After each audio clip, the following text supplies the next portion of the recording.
in your experience of kind of looking at neighbors and neighborhoods, have you come to see if there's any one thing or two things that feel non-negotiable for a neighborhood that has vitality to it? The thing you take pride in has to be something other than your property value.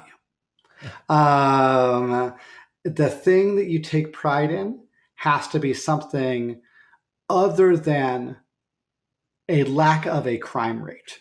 And the thing that you are proud of has to be something other than the test scores of the schools where kids in the neighborhood go.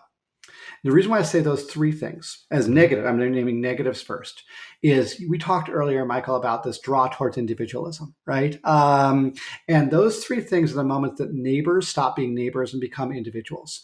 When the only thing we care about is safety in a fearful, like castle doctrine sort of way, when the only thing we care about is making sure that our little piece of the economic puzzle keeps going up, or the only thing we care about is whether our kid gets into the best possible college. If that's the only thing that we're proud that we live in here, you don't actually care about a community. You care about your neighborhood. You care about an investment opportunity, right? And you care about the maintenance of a story, right?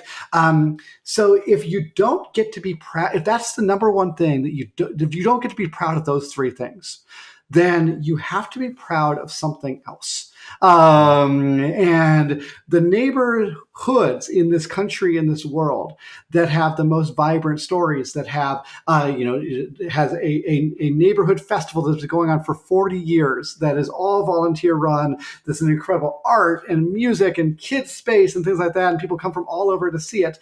That neighborhood only created that because a group of neighbors said, we're going to be really, really good at is something other than those three things. Yeah. A neighborhood that is safe and walkable and green is something where everyone would decide they're going to be proud of something other than that. A neighborhood where every older person, an elder, doesn't have to worry about whether or not they're going to have their walk shoveled for them, doesn't have to worry about are they going to be able to get out to go to the hospital or go to the grocery store, or someone will be able to bring their groceries, where every kid can know that they can play on the front steps and they're going to have a neighbor watching and caring about them. Those are things for a neighborhood to be really, really proud of, that you don't discover until you take those other three things off the table.